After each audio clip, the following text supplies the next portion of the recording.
ETF index mutual funds నేర్చుకుని stock మార్కెట్లో రాణించాలనుకుంటున్నారా? వెంటనే ఈ నెంబర్కి కాల్ చేయండి. లాస్ట్ మంత్ నేను టూర్ వెళ్తున్నానని చెప్పేసి కాల్ చేశారు సార్.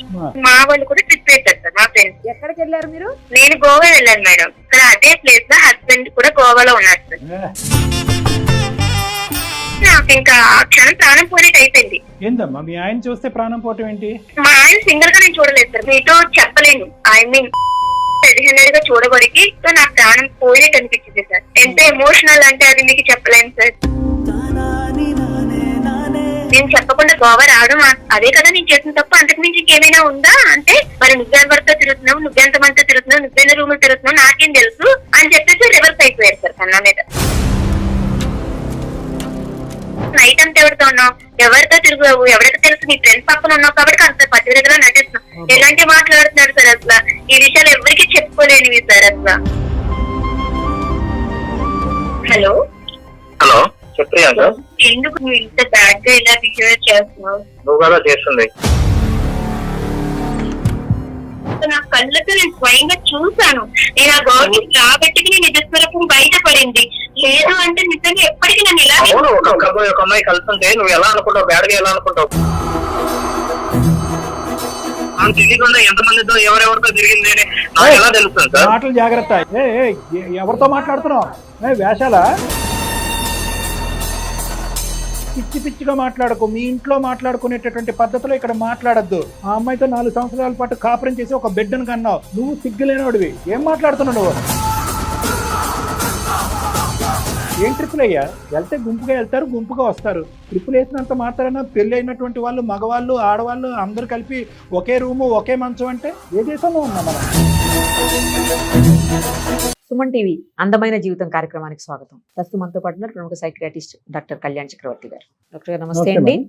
డాక్టర్ గారు ఒక మెయిల్ ఏంటంటే తప్పు చేసిన భర్తే తనని తప్పు పడుతున్నాడు అంటూ ఆ మెయిల్ ఒక్కసారి మాట్లాడదాం డాక్టర్ గారు. సార్ ప్రియాంక సార్ ఆ అమ్మాయి పేరు. తప్పు. హలో హలో నమస్తే అండి.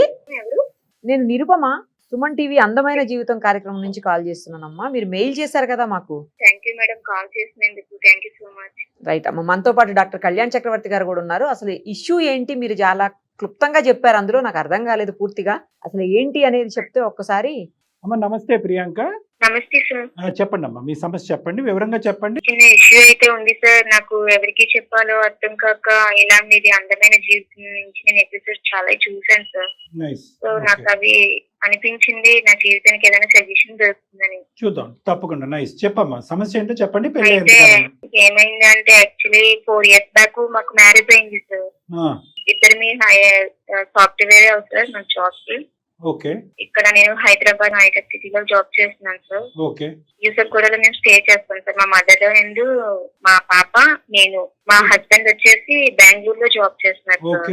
తను ఎలాగా అప్పుడప్పుడు వస్తూ పోతూ ఉంటారు. మా మదర్ ని నా దగ్గర పెట్టి పాపని చూసుకోమని చెప్పి నన్ను కూడా జాబ్ చేయమని చెప్పారు సార్. ఓకే. అంటే పెళ్ళైనప్పటి నుంచి ఇదే అమ్మా? అంటే 4 years బట్టి అతను బెంగళూరు, మీరు హైదరాబాద్. 2 years వరకు కలిసే ఉన్నాం సార్. ఓకే. అండ్ పాప, నేను మ్యారేజ్ అయిన వెంటనే ప్రెగ్నెంట్, తర్వాత పాప పుట్టింది. ఒక 2 years వరకు కలిసి ఉన్నాం సార్. తనకు బెంగళూరులో జాబ్ రాగానే తను బెంగళూరు వెళ్ళిపోతున్నాను, నువ్వు మదర్ ని పెట్టి నువ్వు ఇక్కడ యూసఫ్ గడలోనే ఉండు, నువ్వు జాబ్ చేసుకుంటూ ఉండు అని చెప్పేసి చెప్పారు సార్. సారీ అమ్మా, ఎవరు మదర్ అమ్మా? మీ మదరా? మా మదర్ సార్. సంతోషం. లాస్ట్ మంత్ ఏమైందంటే నేను టూర్ వెళ్తున్నానని చెప్పేసి కాల్ చేశారు సార్. టూర్ వెళ్తున్నానంటే సరేనండి వెళ్ళండి, ఇవి ట్రిప్ ఇవన్నీ కామన్ కదా అని చెప్పేసి నేను అన్నాను. ఓకే. సరే వెళ్తున్నాను కదా టూర్. అంటే అవుట్ ఆఫ్ ది అది అనేది నాకు కన్ఫర్మ్ చెప్పకుండా వెళ్ళారు సార్. అంటే నేను ఇలా ట్రిప్ వేశారు మా కంపెనీ వాళ్ళు, నేను వెళ్తున్నానని చెప్పేసి చెప్పారు సార్. బయటకు వెళ్తున్నాను, ట్రిప్ వెళ్తున్నానని ఫ్రెండ్స్ తో. సరే నాన్న, సరేనండి వెళ్ళండి అని చెప్పేసి నేను ఎంకరేజ్ చేశాను సార్. రైట్. మా వాళ్ళు కూడా ట్రిప్ వేశారు సార్. మా ఫ్రెండ్స్ ట్రిప్ వేశారు. ఓకే. మాకు కూడా ఒక ట్రిప్ వేశారు సార్. నాకు కూడా మనం అలా సరదాగా తిరిగి చూద్దామంటే ఎప్పటి నుంచి ప్లాన్ చేశారు సార్. అయితే నేనేమనుకున్నానంటే సరే హస్బెండ్ ఎలాగా వెళ్ళారు కదా, ఇంకా మా అయితే 1 day లో అయిపోతుందని చెప్పారు సార్ మా ఫ్రెండ్స్. ఇంకా మా హస్బెండ్ పర్మిషన్ తీసుకోవాల్సిన అవసరం లేదులే, 1 day కదా వెళ్ళొచ్చేద్దాము అని నేను అనుకున్నాను తప్ప దానికి నేను ఇన్ఫార్మ్ చేయలేదు సార్. మదర్ ని అభ్యర్థించి పాపకి సరిగ్గా చూసుకొని చెప్పేసి నేను ట్రిప్ కి వెళ్ళాను సార్. ఎక్కడికి వెళ్ళారు మీరు? నేను గోవా వెళ్ళాను మేడం. ఫ్రెండ్స్ అంటే ఎవరమ్మా? ఆఫీస్ కొలీగ్స్ వీళ్ళు? మా ఆఫీస్ కొలీగ్స్ తీసుకెళ్లారు సార్. కానీ వాళ్ళు గోవా తీసుకెళ్తారనే విషయం నాకు కూడా తెలియదు. తెలియకుండా అలా వెళ్ళిపోతారమ్మా, బస్ ఎక్కించుకుని వెళ్ళిపోతారా అలాగే ముక్కు గుడ్డ కట్టేసి? సర్ప్రైజ్ అని చెప్పేసి తీసుకెళ్లారు. నువ్వు Okay. ఏం భయపడకు, మీ హస్బెండ్ కూడా ఎలాగో ట్రిప్ లోనే ఉన్నారు కదా అంటూ నన్ను అటు ఇటులో మోటివేట్ చేసేసారు సార్ మొత్తానికి. సరే ఇంకా ఆయనకి చెప్తే మళ్ళీ తిడతారేమో అనేది భయంతో నేను చెప్పలేకపోయాను సార్. కాదమ్మా, ఇప్పుడు మీ ఆయన అయితే కనుక నేను ట్రిప్ వెళ్తున్నానని నీకు చెప్పాడు, నువ్వైతే కనుక మీ ఆయనకి చెప్పలేదు ట్రిప్ నేను అని? చెప్పలేదు సార్, ఎందుకంటే మా ఫ్రెండ్స్ ఏమన్నారంటే 1 or 2 days లో వచ్చేస్తాము, ఇది నువ్వేమి టెన్షన్ పడద్దు, ఆయన ట్రిప్ కి వెళ్ళేటప్పటికి చాలా టైం పడుతుంది కదా, నువ్వు ఈ లోపల మనం నేను సేఫ్ గానే తీసుకొస్తాం, పాపని మదర్ కి చెప్పించేసి సార్ నువ్వు మాతో వచ్చేస్తా అని చెప్పారు సార్. నేను వెళ్ళాను సార్. వెళ్ళిన దాకా అక్కడ అదే ప్లేస్ లో హస్బెండ్ కూడా గోవాలో ఉన్నారు సార్. నేను చూడలేదు సార్, ఇదైతే నేను చూడలేదు. నా ఫ్రెండ్స్, నా బెస్ట్ ఫ్రెండ్, నేను తనతో ప్రతిదీ షేర్ చేసుకుంటాను. తను చూసింది. తను చూసి నీ హస్బెండ్ ట్రిప్ వెళ్ళారు, బెంగళూరులో జాబ్, ఎక్కడో ట్రిప్ అన్నా అదన్నా ఇదన్నా చాలా పెద్ద పెద్దగా గొప్పలు చెప్పు నీ హస్బెండ్ కోసం, నీ హస్బెండ్ ఎంత గొప్పవాడో మేము ఇప్పుడే చూసామని అన్నాడు సార్. నా హస్బెండ్ కోసం నాకు ఎంత చేసి నాకు ఏడుపు వస్తుంది కదా 100%. మీరు అలా ఎలా మాట్లాడతారు, నా హస్బెండ్ అలాంటి వారు కాదు, అసలు నేను నమ్మను అని చెప్పేసి నేను వాళ్ళతో గొడవ పెట్టుకున్నాను. లేదు లేదు ప్రియాంక, ఓకే నువ్వు మమ్మల్ని నమ్మద్దు, స్వయంగా నీ కళ్ళతో చూడు అప్పుడు నమ్మన్నాడు. సరే అని చెప్పేసి వాళ్ళు నన్ను తీసుకెళ్లి చూపించారు. నాకు ఇంకా ఆ క్షణం ప్రాణం పోయినట్టు అయిపోయింది. ఏందమ్మా మీ ఆయన చూస్తే ప్రాణం పోవటం ఏంటి? మా ఆయన సింగిల్ గా నేను చూడలేదు సార్, నీతో చెప్పలేను. ఐ మీన్ అంటే తనని నేను అలా రెడీ హ్యాండెడ్ గా చూడబడికి, ఒక అమ్మాయి తన హస్బెండ్ ఎంతగా ప్రేమించి నమ్మకంగా ఎక్కడో బెంగళూరులో ఉన్న వదిలేసి ప్రతిదానికి నేను తనకి సపోర్ట్ చేసి వదిలేసిన హస్బెండ్ నాతో ప్రతిసారి ఇలాగే అబద్ధం చెప్పి వెళ్తున్నారు అనే థాట్స్ తో నా ప్రాణం పోయినట్టు అనిపించింది సార్. ఎంత ఎమోషనల్ అంటే అది మీకు చెప్పలేను సార్. నా ఫ్రెండ్ కూడా తన ఎందుకు అటు వెళ్ళిందో నాకైతే చెప్పలేదు. సడన్ గా తను వెళ్ళింది అదే హోటల్ కి. నేను వేరే అమ్మాయితో ఆ హోటల్లో ఉండడం తన కళ్ళతో చూసి నాకు చెప్పింది, నేను నమ్మలేదు. తను స్వయంగా తీసుకెళ్లేసరికి నేను ఎక్స్పెక్ట్ చేయలేదు సార్ మా హస్బెండ్ నేను వస్తానని. వాళ్ళు అలాగా చూడగానే నేను ఇంకా అది తట్టుకోలేకపోయాను. అడిగారా, నిలదీశారా, అడ్డుపడ్డారా? అడిగితే తను తిరిగి ఇప్పుడు నన్ను బ్లైమ్ చేస్తున్నారు సార్. నా బాధ అంతా ఇప్పుడు అదే. ఎందుకంటే తను తప్పు చేసి తిరిగి నన్ను బ్లైమ్ చేసి నన్ను తప్పుడు దారిలో మాట్లాడుతున్నారు సార్. అది ఎంతవరకు కరెక్ట్ సార్? ఒక నిమిషం, అక్కడే నిలదీశారా, ఇంటికి వచ్చాక నిలదీశారా ఏంటి? లేదు సార్, అక్కడే నిలదీశాను సార్. నేను అక్కడే నిలదీస్తే అవునా నేను ఇలా వచ్చాను కదా, సరే నీ గురించి మీ ఫ్యామిలీకి నేను ఎలా మాట్లాడాలి అలా మాట్లాడతాను అని చెప్పేసి తను రివర్స్ అవుతున్నారు సార్. ఏంటి మీరు చేసిన తప్పేంటి, చెప్పకుండా గోవా రావటం? అంటే అయితే నేను అప్పుడు అడిగాను, నేను చేసిన తప్పేంటి, నేను చెప్పకుండా గోవా రావడం అదే కదా నేను చేసిన తప్పు, అంతకు మించి ఇంకేమైనా ఉందా అంటే అవునా మరి నేను చేసిన తప్పేంటి, నీకెలా ఫ్రెండ్స్ ఉన్నారు, నాకు కూడా నా ఫ్రెండ్స్, ఈ అమ్మాయి కూడా ఫ్రెండ్ అంటే ఫ్రెండ్ అయితే ఇలా రూమ్ లోకి వెళ్తావా, ఇలా రూమ్ లో ఉంటారా ఫ్రెండ్స్ అంటే, మరి నువ్వెవరితో తిరుగుతున్నావు, నువ్వెంతమందితో తిరుగుతున్నావు, నువ్వెన్న రూమ్ లో తిరుగుతున్నావు నాకేం తెలుసు అని చెప్పేసి రివర్స్ అయిపోయారు సార్ కన్నా మీద. దొంగ చేతికి తాళాలు. అతను ఏదో కారణం ఎత్తుకు పట్టుకుందాం అనుకున్నాడు, కరెక్ట్ గా టైం కి నువ్వు అక్కడే కనిపించేటప్పటికి చాలా ఈజీ అయిపోయింది అతనికి సొల్యూషన్. తను ఎంత ఈజీగా ప్లాన్ చేస్తున్నారు సార్ తిరిగి. అదే విషయం వచ్చేసి నేను ఇంకా మా ఫ్రెండ్ ముందు నా ఇజ్జత్ పోయింది. నేను మా హస్బెండ్ కోసం ఎంత గొప్పగా చెప్పాను, మొత్తం అన్ని నాకు ఒక్కసారిగా కోల్పోయినట్టు అయిపోయింది సార్. ఇంకా ఏంటంటే ఈ 4 years ఆఫ్ మీ జర్నీలో ప్రియాంక ఎప్పుడైనా మీ భర్త మీద ఇటువంటి అనుమానం గానీ ఆలోచన గానీ ఇంత చిన్న అనుమానం కూడా రాకుండా ఇలా ఇంత బాగా నటిస్తారని ఎక్స్పెక్ట్ చేయలేదు సార్. నేను రియల్ గా నా ఫ్రెండ్ చెప్పినా నేను నమ్మలేదు అంటే తను నన్ను ఎంత నమ్మించారో మీరే ఆలోచించండి. Correct correct correct. ఈ అమ్మాయి 1 time గర్ల్ ఫ్రెండా, రెగ్యులర్ ఫ్రెండా? అది గోవా ఫ్రెండా లేకపోతే అక్కడి నుంచి వచ్చే ఫ్రెండ్ అది అనేది నాకు తెలియదు సార్. ఎందుకంటే తిను ప్రతిసారి నాకు ఎక్కువ దూరంగా ఉన్నాడు. తిను వచ్చేది మంత్లీకి ఇలా వస్తూ ఉంటారు. అప్పుడు అలాంటి టైంలో తను కేర్ఫుల్ గా ఉండొచ్చు కదా, నన్ను ఎప్పుడు నమ్మించడానికి ప్రయత్నించవచ్చు కదా. ఇప్పుడు రెడ్ హ్యాండెడ్ గా దొరికాడు కాబట్టి కదా సార్ ఇంతలాగా మాట్లాడుతున్నారు. అందుకే తను ఏ గర్ల్ ఫ్రెండ్ అనేది నాకు తెలియదు సార్. అది ఏదనేది నాకు అనవసరం సార్, నేను నా కళ్ళతో చూసాను సార్. తక్కువలేక మా మదర్ కి నేను చెప్పాను సార్ ఇదే విషయం. అబ్బాయిలన్నాక తిరుగుతారమ్మా, దానికోసం నువ్వు జీవితాలు పాడు చేసుకుంటావా, మార్చుకుంటే తనే మారుతాడు, దీన్ని నువ్వు పెద్ద ఇష్యూ చేసి దూరం చేసుకుంటే ఇంకా గొడవలు పెరుగుతాయి తప్ప మీకు తగ్గవు, నీకంటూ ఒక ఆడపిల్ల ఉంది అంటూ మా మదర్ కూడా అదే మాట్లాడుతున్నారు సార్. ఇంకా అక్కడికి వదిలేమని చెప్పారు మీ అమ్మగారు, అది మర్చిపోయి ముందుకెళ్ళాము. సరే అసలు ఒక ఆడపిల్ల అందరూ ఒక అమ్మాయికి ఎమోషనల్ ఫీలింగ్స్ ఇలాంటివి అంటూ ఏమి ఉండవా సార్? అసలు నాకు అర్థం కాదు. అసలు ఎవరికి చెప్పుకోవాలి సార్ ఈ బాధ? అందుకే సార్ నాకు అనిపించింది, ఫ్రెండ్ కి చెప్పుకున్నాను, తను ఎగతాళిగా మాట్లాడడం, మదర్ చెప్తే మదర్ అడ్జస్ట్ అవ్వమంటావు, ఇవన్నీ తట్టుకొని తనకి ఒక్కొక్కసారి ప్రాణం తీసేసుకోవాలనిపించింది. కానీ అప్పుడప్పుడు మీ ఎపిసోడ్స్ చూసాను సార్, చాలా బాగున్నాయి. మీకు ఏదైనా చెప్తే నాకు సజెషన్స్ ఏమైనా ఇస్తారు, బట్ నా లైఫ్ నిలబెడతారు, తనకి కొంచెం ఏమైనా వార్నింగ్ ఇస్తారు లేదా ఏదైనా చేస్తారు, మొత్తానికి నా లైఫ్ అయితే నిలబెడతారు. ఇప్పుడు అతని పొజిషన్ ఏంటంటే ఈ సంఘటన జరిగి ఎంతకాలం అయింది ఈ Goa trip? Goa last month sir. ఈ లాస్ట్ మంత్ లోనే తనకి నేను నిలదీసి రెడ్ హ్యాండెడ్ గా పట్టుకొని అడిగితే తను వెంటనే డివర్స్ అయితే ఇచ్చేసే అంటూ మాట్లాడతారు. ఓకే, ఎక్కడ క్షమాపణ గానీ లేదంటే తప్పు జరిగిందని కానీ క్షమాపణ అసలు ఏం లేదు. తిరిగి నన్ను బ్లైండ్ చేస్తారు సార్. నువ్వు తిరుగుతున్నావు, ఎంతమందితో తిరిగావు, ఎవరితో తిరిగావు, నువ్వు ఎవరితో బాగుందో అని చెప్పి నేను నీ కంటికి రెడ్ హ్యాండెడ్ కనిపించాను కాబట్టి నువ్వు అడుగుతున్నావు. నైట్ అంతా ఎవరితో ఉన్నావు, ఎవరితో తిరిగావు, ఎవరికి తెలుసు, నీ ఫ్రెండ్ పక్కన ఉన్నావు కాబట్టి అంత పట్టుదలగా నటిస్తున్నావు. ఎలాంటి మాట్లాడుతున్నారు సార్ అసలు? ఈ విషయాలు ఎవరికి చెప్పుకోలేనివి సార్ అసలు. 4 years తర్వాత ఒక భర్త యొక్క నిజస్వరూపం ఈ రోజు తెలిసింది కదా. అంటే నిజస్వరూపం ఇది అని తెలిస్తే ఏ అమ్మాయినా నిన్ను దేవత నా భార్య నా ప్రపంచం అన్నిటి నటించేసి ఇంత నన్ను ముసుగులో ముంచేసి ఇలా చేస్తే ఏ అమ్మాయి అయినా సరే ఇప్పుడు నేను బతికి ఉండగలనా, ప్రాణం తీసుకోగలనా, అసలు నా పాప కోసమే ఆలోచించగలనా సరే. ఎవరికి చెప్పుకున్నా ఏం చేస్తామే, తప్పదు, అడ్జస్ట్ ఇంక అందరూ ఇదే మాట అంటుంటే ఇంకేం చేయగలం సార్? ఒక్క నిమిషం నేను మాట్లాడచ్చా ప్రియాంక? మాట్లాడచ్చు సార్. యా నేను అనేది ఏంటంటేనమ్మా, ఓకే అదంతా మనకు అర్థమైంది, ఎవరికి వాళ్ళు అడ్జస్ట్ అవ్వండి, 1 time కదా గోవా అంటే కనుక ఎంజాయ్మెంట్ కదా అని మాట్లాడే బ్యాచ్ చాలా మంది ఉన్నా కూడా ఇప్పటికీ కూడా ప్రపంచంలో నీ దురదృష్టం ఏంటంటే అందరూ ఆ విధంగా మాట్లాడే వాళ్ళందరూ ఇంకా ఇప్పటికీ కూడా 95% ఆఫ్ ద ప్రపంచంలో చెంప చెల్లి అనిపించే బ్యాచ్ ఉంది. ఓకే, మీ సైడ్ అయినా వాళ్ళ సైడ్ అయినా కూడా. కానీ ఇక్కడ ఉండేటటువంటి ఒక ప్రధానమైనటువంటి ట్విస్ట్ ఏంటంటే ఇది 1 off ఎపిసోడా రిపీటెడ్గా జరుగుతుంది అనే దానికి అసలు ఆ మనిషిలో ఎక్కడ కూడా ఒక షాక్ కానీ, బెనిక్ కానీ, భయం కానీ, ఒక థ్రిల్ కానీ అనిపించలేదు. అంటే అరే నా రెడ్ హ్యాండెడ్గా నా భార్య దొరికిపోయాను అనే ఫీలింగ్ లేకుండా ఒక నా బాధ కూడా అదే. కనీసం తను అలా దొరికినా లేదు, తను ఇక్కడ కల్చర్ ఎలాగే ఉంటుందిరా నీకు తెలియక ఇలాగ అనుకుంటున్నావు ఏదో ఏం చెప్పట్లేదు సార్. వెంటనే తను అసలు రియాక్ట్ ఎలా అంటే నేను తప్పు చేసినట్టు నా మీద తప్పుడు దారిని. మీ అమ్మగారు చెప్పినట్టుగా కానీ లేదంటే మీ ఫ్రెండ్స్ చెప్పినట్టుగా కానీ ఏదో ఒక తెలిసి తెలియక ఒక సంఘటన తప్పు తెలుసుకున్నాడు, క్షమాపణ చెప్పాడు అంటే కనుక అది డిఫరెంట్ స్టోరీ. వాదిస్తున్నాడు, ఎదురుదాడి చేస్తున్నాడు, ఎక్కడ షాక్ గురవ్వలేదు అంటే కనుక ఇతను ఎప్పటికైనా కూడా మానసికంగా ఇటువంటి సంఘటనలో నిమిత్తమై ఉన్నాడు, నిమగ్నమై ఉన్నాడు. దానికి తోడు ఏంటంటే ఎప్పటికప్పుడు ఒక రెడీమేడ్ ఆన్సర్తో రెడీగా ఉండేటటువంటి వాడు. యూజువలీ వాళ్ళ సైకాలజీ మనం ఎలా అర్థం చేసుకోవచ్చు అంటే కనుక ఎక్కడైనా అప్ టు డేట్, అంటే షాక్ అవ్వలేదు, బాధపడలేదు, అపాలజీ చెప్పలేదు, ఏడవలేదు, కానీ ఎదురుదాడి చేస్తున్నారు అంటే కనుక అది వాళ్ళ డిఫెన్స్ మెకానిజం అంట. అంటే ఇటువంటి పద్ధతులు అనేది 1-2 సార్లు కాదు, ఒక ఆనవాయితీగా అలవాటుగా మీ భర్తకు మారిపోయింది అనేది ప్రపంచం, మీ అమ్మగారు, మీ పక్కింటోళ్ళు, ఎదురింటోళ్ళు అర్థం చేసుకోవాల్సిన అవసరం లేదమ్మా. నువ్వు అర్థం చేసుకో. నెంబర్ 1. ఎందుకు ఇది నేను అంటున్నానంటే సార్ మీరు ఒక వార్నింగ్ ఇవ్వండి, లేదంటే అతనిలో ఏదో అంటే కనుక ఓకే వార్నింగ్ ఇస్తాం, ఇవన్నీ ఇస్తాం, అదంతా కాదు సొల్యూషన్. ఒకసారి క్యారెక్టర్ ఇలా అసాసినేట్ అయిన తర్వాత అతని యొక్క పద్ధతి తీరు ఇదే పద్ధతిలో కొనసాగితే, మగాళ్ళంటే తప్పులు చేస్తారు, గోవాలకి ట్రిప్పులు వెళ్తారు, అమ్మాయిలను ఎక్కించుకుని తిరుగుతారు అనే పద్ధతిలో మాట్లాడితే కనుక మేమేమి చేయమమ్మా, ఫోన్ పెట్టేస్తాం. ఎందుకంటే కౌన్సిలింగ్ కావాల్సింది నీకు, అతనికి కాదు.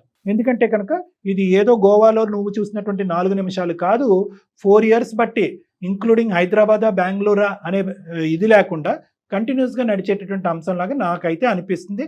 అతనితో మాట్లాడక ముందే, మాట్లాడిన తర్వాత ఏమవుతుందో నేను చూస్తాను. సో నేనేమంటున్నానంటే in the process of making your decision, doctor Kalyan Chakravarthi and Nirupama మేము చెప్పే విధంగా అతనికి చెప్పినా కూడా ఒకప్పుడు అతని తీరు తన్ను ఒకే విధంగా ఉంటే అమ్మ నువ్వేమంటావు, నాన్న నువ్వేమంటావు అనేది కాకుండానే నీ మనసుకు నచ్చినటువంటిది, నీ ఇంటిగ్రిటీ, నీ వ్యక్తిత్వపరమైనటువంటి ఇంటిగ్రిటీని కాపాడుకునే డెసిషన్ మాత్రం తీసుకో. ఎందుకంటే మేడం ఇది ప్రియాంకకు నేను ఎందుకు చెప్పాను అంటే ఈ అమ్మాయి 2 గాయాలతో బాధపడుతుంది. ఒకటి, నమ్మినటువంటి మొగుడు మగాడు ఇలా చేస్తాడని కల్లో కూడా అనుకోలేదు ఆ అమ్మాయి ఇన్ఫాక్ట్ గిల్ట్తో గోవాకి వెళ్ళింది. ఇదేంటి మా ఆయన నాకు చెప్పి వెళ్ళాడు, నేను చెప్పకుండా వెళ్తున్నానని గిల్ట్తో వెళ్ళింది ఆ అమ్మాయి. వాస్తవానికి అక్కడ అతను గోవాలో కనిపించకపోయి ఉంటే కనుక ఈ అమ్మాయి అరే నేనేంటి గోవా వచ్చి షికార్లు సినీలు తిరుగుతున్నాను, ఇప్పటికి వచ్చి నా ఆయనకి ఎప్పుడు అబద్ధం ఆడలేదని చెప్పి ఎదురెళ్ళి ఈ అమ్మాయి భర్తకి క్షమాపణ చెప్పేటటువంటి మనస్తత్వం. ఒకటి, భర్త యొక్క క్యారెక్టర్ తెలియటం. రెండోది, అతను డిఫెన్స్ మెకానిజం యూజ్ చేస్తూ ఈ అమ్మాయి ఎక్కడ ప్రచారం చేయకుండా ఈ అమ్మాయి నోరుకి తాళం వేయటం గురించి అతను చేసినటువంటి ప్రక్రియ ఏంటంటే 4 సంవత్సరాల పాటు ఇతనితో పాటు ప్రయాణం చేసి బిడ్డను కన్నటువంటి ఒక ఆడదాన్ని క్యారెక్టర్ అసాసినేట్ చేస్తున్నాడు. ఒక తప్పు అయితే ఓకే, మనం ఏదన్నా అనుకోవచ్చు, వాళ్ళ అమ్మగారు లాగా నువ్వెందుకు వచ్చావు గోవా, నీకెంత మగాళ్ళు లేవు ఏంటి మేడం? అటువంటి వ్యక్తితో ఈరోజు 4 సంవత్సరాల తర్వాత ఇలా ఉంది అంటే 40 సంవత్సరాల తర్వాత ఈ అమ్మాయి బ్రతికే ఉండదు. సరే మీరు మాట్లాడితే తన మాటలు మీరు కూడా స్వయంగా వింటారు కదా సార్, అది కూడా చెయ్యి. ఏదైనా సజెషన్ అంటూ కొంచెం నాకు చూద్దాం. ఏదైనా అమ్మా. మీ తరపు నుంచే హెల్ప్ అవుతుందని నేను ఎంత బాధపడుతున్నాను. ఎవరికి చెప్పుకోవాలి అర్థం. ఏ మాత్రం దారున్నా కూడానమ్మా, ఏ మాత్రం తోవన్నా కూడా నీ గురించి, నీ బిడ్డ గురించి మాత్రమే, ఆ మహానుభావుడి గురించి కాదు. ఈ పెళ్లిని కాపాడి, ఈ బంధాన్ని కాపాడేటటువంటి ప్రయత్నం చేస్తాం. కానీ పొగరుతో విర్రవీగిపోయేటటువంటి మనస్తత్వం కనిపిస్తే కనుక నిన్ను జీవితాంతం కాపాడేటటువంటి ప్రయత్నంలో ఈ బంధాన్ని తెగ్గొట్టడం బెటర్ అనే డెసిషన్ కూడా తీసుకోవడానికి మేము రెడీగానే ఉన్నాం.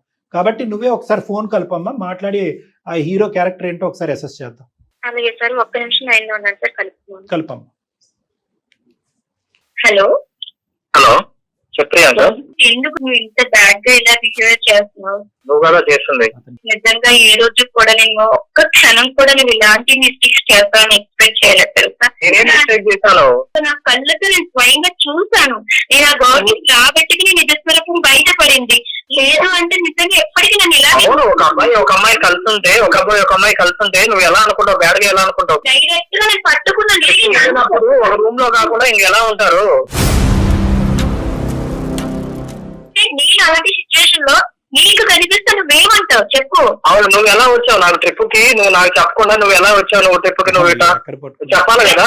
నువ్వు ఒక హస్బెండ్ గా నేను నీకు ఒక హస్బెండ్ అయినప్పుడు నువ్వు ట్రిప్ అని చెప్పేసి నాకు చెప్పాలా? నువ్వు చెప్పకుండా ఎలా వస్తావు మీ ఫ్రెండ్స్ తో? చాలా బాధపడ్డాను. నేను ఇది చెప్పకుండా పడేది కాదు. నువ్వు ఫస్ట్ ఆఫ్ ఆల్ జరిగింది ఏంటి అంటే, ఇక్కడ నా ఫ్రెండ్స్ గోవా అనే విషయం కూడా నాకు చెప్పలేదు. బట్ నీ హస్బెండ్ ఎలాగా ట్రిప్ కి వెళ్ళారన్నావు కదా, పాపం నీ మదర్ చూసుకున్నా కదా, ఒక 2 days లో రిటర్న్ మనం వచ్చేస్తాం అన్న 2 days తప్ప ఎంత చెప్పలేదు. బట్ ఎవరికైనా చాలా ఫీల్ అయ్యాను. నువ్వు నాకు చెప్పాలి కదా. నువ్వేమంటున్నావు? నేను అక్కడ నేను రెడీ హ్యాండెడ్ గా పట్టుకునేసరికి నాకెవరో ఉన్నా, నేను ఎవరితో తిరుగుతున్నట్టు మాట్లాడుతున్నాను. ఎంతవరకు కాదు, ఒక నార్మల్ గా ఇప్పుడు క్యాజువల్ గా ఎవరైనా తిరుగుతాడు. ప్రెసెంట్ టైం లో ఒక అబ్బాయి ఒక అమ్మాయి ఉండాలనే లేదు కదా. క్యాజువల్ గా అర్థమైంది. ఇంకా నువ్వు నటించొద్దు. నువ్వు ఉండరా ఇప్పుడు? నా కళ్ళతో చూసాను. ఇంకా నువ్వు దాన్ని బ్లైండ్ చేసి మాట్లాడదు. ప్రాబ్లం ఉంది, నువ్వు వద్దనుకుంటే నాకు విడాకులు ఇచ్చే అంతే కదా. అదే ఇద్దాం. మీరు హలో ప్రియాంక, ఎవరు కలిపావు? ఎవరు కలపాలి? నువ్వు కలిపేది. మేము సుమన్ టీవీ అందమైన జీవితం కార్యక్రమం నుంచి నేను నిరుపమ, అలాగే డాక్టర్ కళ్యాణ్ చక్రవర్తి సార్ కూడా ఉన్నారు. ఇద్దరం మాట్లాడుతున్నాము. మీ వైఫ్ మాకు మెయిల్ చేశారు. మీరు చేసిందంతా కూడా ఇప్పుడు మాకు మొత్తం చెప్పారు ఆవిడ. ప్రాబ్లమ్స్ ఏమన్నా ఉంటే మేము క్లియర్ చేసుకుంటాం. మీకు కలపాల్సిన అవసరం లేదు కదా. విడాకులు, ఇస్తరాకులు, అరిటాకులు ఇవి అడుగుతున్నావు కదా. ఆ అమ్మాయికి అది ఇవ్వడానికి ఇష్టం లేదు. ఇవ్వాలి అంటే నిజంగా ఇవ్వాల్సిన వచ్చేటువంటి విధంగా ఉంటే కనుక ఆ అమ్మాయి ఇస్తుంది. దాంతోపాటు వేరేవి కూడా ఇవ్వడానికి ఆ అమ్మాయి రెడీగా ఉంది. అవన్నీ తర్వాత చూద్దాం. ఫస్ట్ మేము ఒక క్లారిటీ గురించి మీకు ఫోన్ చేసాం. అవ్వట్లేదు కాబట్టి మా దాకా వచ్చింది. మీరు రూమ్ లో చూసుకుని తేలిపోయేటటువంటి గొడవ అయితే కనుక ఆ అమ్మాయి మా వరకు రాదు కదా. అది ఆ అమ్మాయికి సమాధానం దొరకలేదు. చాలా క్వశ్చన్ మార్క్స్ ఎక్కువైనాయి కాబట్టి వచ్చినాయి. నువ్వు ఆ గోవా అమ్మాయి రూమ్ లో చూసుకున్నంత ఈజీగా మీరిద్దరు చూసుకోవట్లే కదా. అది కదా సమస్య. మీరిద్దరు గోవా ట్రిప్ అనుకున్నారు, వెళ్ళారు. ప్లస్ నువ్వు ఏంటంటే ఒక అమ్మాయి అబ్బాయి కలిసి ఉంటే కనుక అదేనా అంటున్నావు. ఇంకేం కావాలి? ఆ అమ్మాయి రెడ్ హ్యాండెడ్ గా ఒక రూమ్ లో చూసింది, ఇంకేం చూడాలి? నేను తన భర్తను కదా. నేను భర్త అయినప్పుడు అతను ఆమె ఒక వైఫ్ రెస్పాన్సిబిలిటీగా నాకు చెప్పేసి వెళ్ళాలని తెలియదు ఆమెకి.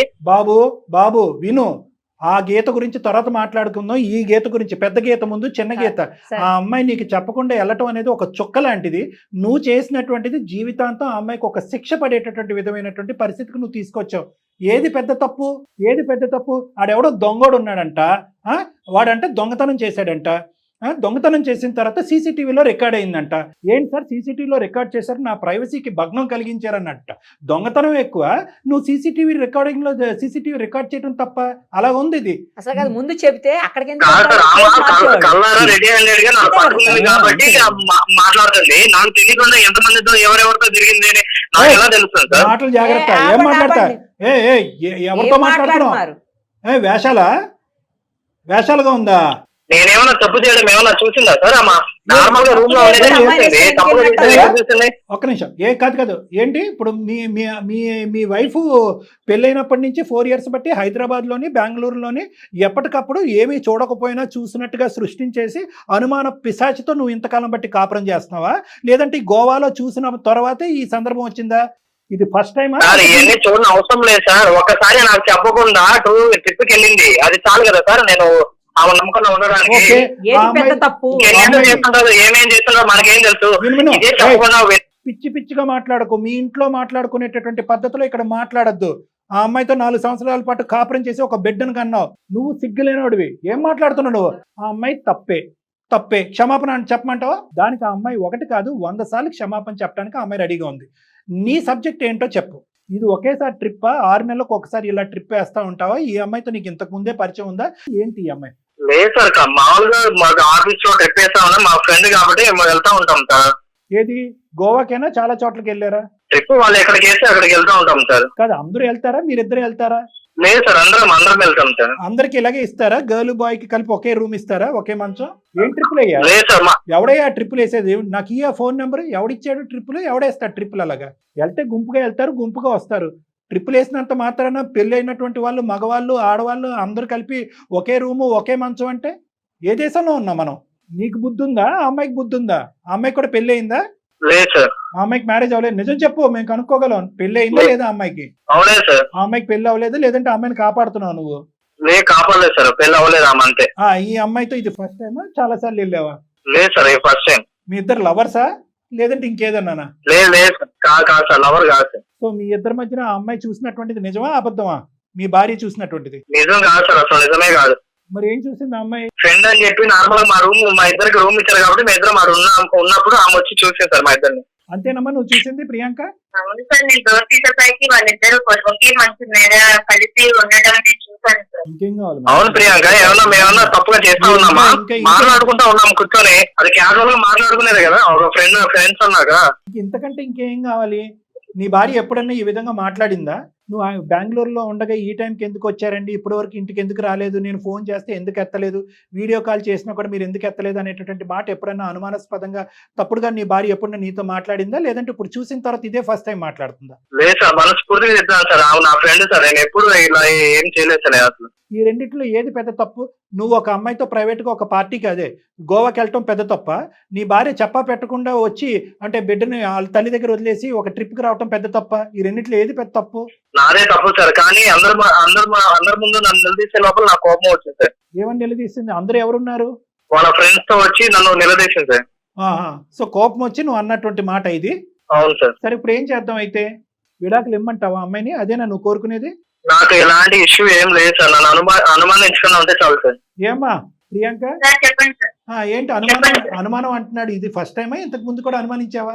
లేదు సార్, ఇదే ఫస్ట్ టైం సార్. నేను నా కళ్ళతో చూసాను కాబట్టి తనని అలా ప్రశ్నించాను తప్ప, లేకపోతే ఎప్పుడు ఇంతకు ముందు ఈ 4 years లో తనని నేను ఒక్కవాడు కూడా అనలేదు సార్. ఇప్పటికైనా నిజం చెప్పు. ఎందుకంటే కనుక దీనికి సంబంధించినటువంటి పూర్వాపరాలు ఇవన్నీ కూడా మీ వైఫ్ లాగా ఇలా నానుస్తూ మెత్తగా మేమైతే అడగాలి అని అనుకోవట్లేదు. దీనికి సంబంధించినటువంటి ఎంక్వైరీలు అన్నీ చేసి నిజ నిర్ధారణ చేయడానికి మేము రెడీగానే ఉన్నాం. అంతవరకు వెళ్ళటం మాకు ఇష్టం లేదు. ఎందుకంటే నీతో పాటు పెళ్లి కానటువంటి వేరే ఆడపిల్ల యొక్క పరువు కూడా ప్రత్యక్షంగా మీ ఆఫీస్లో పోయేటటువంటి పరిస్థితి ఉంది. కాబట్టి ఇప్పటికైనా నిజం ఒప్పుకో. ఏదైతే మీ భార్య తన కళ్ళతో చూసిందో అది నిజమా అబద్ధమా? తప్పును ఒప్పుకుంటావా? తప్పును అంగీకరిస్తావా? తప్పుకు క్షమాపణ చెప్తావా లేదా అనేటటువంటి ఫస్ట్ మాకు లెక్క తేలాలి. మేము ఎక్కువ డిస్కషన్ చేయాలన్నట్లేదు అనుకోవట్లేదు. ఇదే నా ఆఖరి మాట. తప్పంతా నాదే సార్. ఈ మ్యాటర్ ని పబ్లిక్ లో చెప్పి ఇట్లా మాట్లాడడం వల్ల నేను ఇలా రియాక్ట్ అవ్వడం జరిగింది సార్. యాక్చువల్లీ నేను సారీ చెప్తున్నాను సార్. ఈ మ్యాటర్ ని నేను ఇంకా ముందు తీసుకెళ్ళాలని నేను అనుకోవట్లేదు సార్. నువ్వు అనుకోవట్లేదు, ఆ అమ్మాయి అనుకోవాలి కదా. సారీ ఎవరికి చెప్తున్నావు? మాకా? ఎవరికి సారీ? లేదు సార్, ప్రియాంక సార్. అతను భయపడుతున్నాడు, తడబడుతున్నాడు, మాటలు కూడా అయిపోయినాయి. నేను అడిగేది ఏంటంటే నువ్వేమనుకుంటున్నావు? అతను తప్పు ఒప్పుకున్నాడు, నెంబర్ 1.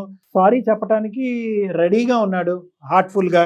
3వ అంశం ఏంటంటే కనుక ఇంక ఇది లోతుగా తవ్వద్దు, ఇంకా తవ్వి ఇంకా పరుగుపోయేటటువంటి పరిస్థితి వస్తే కనుక నేను అక్కడ తెల్లెత్తుకుని ఉద్యోగం చేయలేననే పరిస్థితికి వచ్చిందని అంటున్నాడు.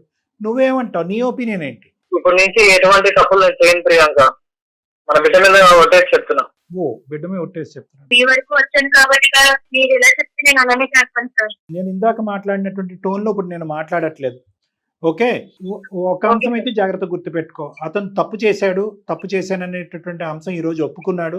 నీకు కావాల్సినటువంటి ఎంక్వైరీలు, నీకు కావాల్సినటువంటి పర్యవేక్షణ, నీకు కావాల్సిన మానిటరింగ్ నువ్వు అన్నీ చేసుకో. నువ్వు ఇందాక వరకు నువ్వు చేసిన తప్పు అనే మాట ఇప్పుడు అసలు విరమించుకున్నాడు. ఆ మాట అనట్లేదు. నీ క్యారెక్టర్ మీద బురద జల్లితే కనుక ఇక్కడ ఒప్పుకోవటానికి ఊరుకోవటానికి ఎవరూ లేరు. అదైతే విడ్రా అయ్యాడు. రెండోది, నువ్వు ఏదైతే కళ్ళతో చూసావో ఇనీషియల్గా వాదించినా కూడా ఇప్పుడు ఏమంటున్నాడు, అవును అది చూసింది తప్పేనండి, నేను మళ్ళీ చేయను అన్నాడు. 4వ అంశం ఏమంటున్నాడు అంటే కనుక క్షమాపణ చెప్తాను, కాళ్ళమే పడి క్షమాపణ చెప్తాను అన్నాడు. 5వది ఏమంటున్నా అంటే బిడ్డ మీద ఒత్తండి, ఈ తప్పు మళ్ళీ జరగదు అని అంటున్నాడు. 6వది ఏమంటున్నాడు అంటే కనుక ఇంకా ముందు పరువు పోతుందేమో అనేటటువంటి భయం నాకు ఉందండి, కాబట్టి దయచేసి ఈ సబ్జెక్ట్ని ఇక్కడ వదిలేసేయండి, ప్రియాంక తరపు నుంచి ఈ సబ్జెక్ట్ని ఇక్కడ వదిలేసి ఇక్కడతో క్లోజ్ చేయండి అనేటటువంటి మాట అంటున్నాడు. సో అన్ని దిక్కుల మా ఇన్వాల్వ్మెంట్ వల్ల అవనియండి, లేదంటే నీ యొక్క స్టెప్స్ వల్ల అవనియండి, అన్ని దిక్కుల నుంచి ఒక విధమైనటువంటి షూరిటీ, ఒక విధమైనటువంటి గ్యారంటీ మనకు వచ్చింది. అది ఖచ్చితమైన గ్యారంటీ అని నేను చెప్పను, నీ జాగ్రత్తలో నువ్వు ఉండవలసినటువంటి అవసరం ఉంది. అన్నిటికంటే most emotional and sentimental and sensitive subject అతను ఏదైనా డిస్కస్ చేశాడు అంటే, ఒకటి నా తప్పైంది, రెండోది నా బిడ్డ మీద ఒట్టేసి చెప్తున్నానని చెప్పి. ఎందుకంటే బిడ్డ మీద ఒట్టేసిన తర్వాత ఇంకా అంత కర్కోటకంగా, అంత కఠినంగా వ్యవహరిస్తాడు, అంత అసభ్యకరంగా జీవితకాలంలో వ్యవహరిస్తాడని నేనైతే అనుకోవట్లేదమ్మా, ఎందుకంటే మనందరం పిల్లగన్న వాళ్ళం. సో కాబట్టి ఇన్ని అంశాల్లో అతనిలో ఒక కనువిప్పు, ఒక ఆలోచన శైలి వచ్చింది, కాబట్టి నువ్వు ఒక్కసారి ఛాన్స్ ఇవ్వాలి అనేటటువంటిది నా ఆలోచన. తర్వాత నీ ఇష్టం. సరే సార్, నేను మీ వరకు వచ్చిన బాధ చెప్పుకున్నాను, మీరు నా కోసం ఇంతలాగా ముందుకు వచ్చి చేస్తున్నందుకు మీ మాట వింటాను సార్. ఎప్పుడు వస్తున్నారు మీరు హైదరాబాదు? సార్ వస్తున్నాను సార్, నెక్స్ట్ వీక్ వస్తున్నాను. వస్తారా? ఓకే, వచ్చినప్పుడు ఒకసారి మీరిద్దరు నన్ను ఒకసారి కలుస్తారా? ఓకే సార్, కలుస్తాను. ఓకే, ఎందుకంటే ఈ దెబ్బతో మొత్తం అంతా కూడా అనుమానాలన్నీ కూడా పటాపంచలు అయిపోతాయని నేను అనుకోవట్లేదు. రేపొద్దున మళ్ళీ మీరిద్దరు కలిసి ప్రయాణం చేసిన తర్వాత ఒక ఇమోషన్లోనో, ఒక బాధలోనో, ఒక కష్టంలోనో ఏదైనా ప్రశ్న వస్తే కనుక మళ్ళీ కథ మొదటికి వస్తుంది అనేటటువంటి భయంతో నేను చెప్తున్నాను. ఒక్కసారి నన్ను ఒకసారి వచ్చి కలవండి, కన్సల్ట్ అవ్వండి. కలిసిన తర్వాత ఆ అమ్మాయికి ఏమన్నా వేరే అనుమానాలు ఉంటే కనుక అవి ఏమైనా నివృత్తి చేయడానికి మీరు ప్రయత్నం చేయండి. అదేవిధంగా ఈ అమ్మాయి మీద మీకు ఏమైనా నెగిటివ్ అభిప్రాయం ఉంటే కనుక అదేవిధంగా ఆ అమ్మాయి కూడా అది నివృత్తి చేయడానికి ప్రయత్నం చేస్తుంది. ఇంకా అక్కడితో క్లోజర్కి వస్తుంది. ప్రస్తుతానికైతే కథ సుఖాంతం అని నేను అనుకుంటున్నాను. ఇంకేమీ ఈ కాల్ పెట్టేసిన తర్వాత ఫర్దర్ డిస్కషన్ అనేటటువంటిది చేయకూడదు అనేది కూడా నా విజ్ఞప్తి. ఏమంటారమ్మా? Okay sir, thank you so much sir. తప్పకుండా అమ్మా, థ్యాంక్ యూ అమ్మా. మొత్తానికి పీస్ఫుల్ గా ఒక జంటనైతే కలపగలిగాం సార్. నాకు చాలా హ్యాపీగా అనిపిస్తుంది. అంటే- అమ్మాయి కూడా చాలా హ్యాపీగా ఉంది, అతను కూడా హ్యాపీగా ఉన్నాడు. మేడం. ఏంటంటే అంటే ఈ వీళ్ళకి కాదు మేడం, మీరు చెప్పింది మంచి మాట. పబ్లిక్ అందరికీ కూడా ఒక ఎగ్జాంపుల్ మనం ఒకటి ఈ కేసు ద్వారా ప్రొవైడ్ చేద్దాం మేడం. ఎందుకు అంటే అమ్మో ఇది ఒక గుట్టుగా ఉంచాలి, గోప్యంగా ఉంచాలి, పబ్లిక్ అవుతే కనుక ఇది ఇంకో లెవెల్కి వెళ్ళిపోతారు అనేటటువంటి అస్త్రం ప్రతి దాంట్లో పనిచేయదు మేడం. ఇప్పుడు అతను ఏంటి, ఈ అమ్మాయి మీద ఎదురుదాడి చేసి అలిగేషన్ పెట్టడానికి ప్రధానమైనటువంటి కారణం ఏంటంటే అందరి ముందు బదనాం చేసిందని, పరువు పోయేటటువంటి థ్రెట్ వచ్చింది కాబట్టి. సో ఇలాగా ఈ విధంగా నడిచేటటువంటి వ్యక్తులు, ఆడవాళ్ళైనా మగవాళ్ళైనా, ఒకప్పుడు భార్యలైనా భర్తలైనా, ఎవరికైనా ఒక క్రైసిస్ వస్తే కనుక పరువు అనేటటువంటిది చాలా ఇంపార్టెంట్ ఇష్యూ. ఆ పరువు పోయేటటువంటి పరిస్థితి వస్తుంది అనేటటువంటి థ్రెట్ అవతల పార్టీకి వెళ్ళాలి, అంతే. అదొకటే సొల్యూషన్. ఈ 4 గోళ్ల మధ్యన అంటే కనుక అదే ఆనవాయితీ కొనసాగిస్తాడు, ఎదురుదాడి చేస్తాడు, వేలెత్తి చూపెడతాడు, నువ్వు పార్టీలకు వెళ్ళలేదా అంటాడు, నువ్వు గోవాలకు వెళ్ళలేదా అని అంటాడు, ఇవన్నీ వస్తాయి. సో కాబట్టి ఏంటంటే ప్రతి సందర్భంలోని, ప్రతి సమయంలోని పరువు కాపాడేటటువంటి ప్రయత్నంలో కప్పిపుచ్చేసేటటువంటి ప్రయత్నం చేస్తే కనుక జబ్బుగానే ఉండిపోతుంది. అతనికి ఉన్నది వాస్తవానికి ఒక జబ్బు. Thank you madam. నమస్తే.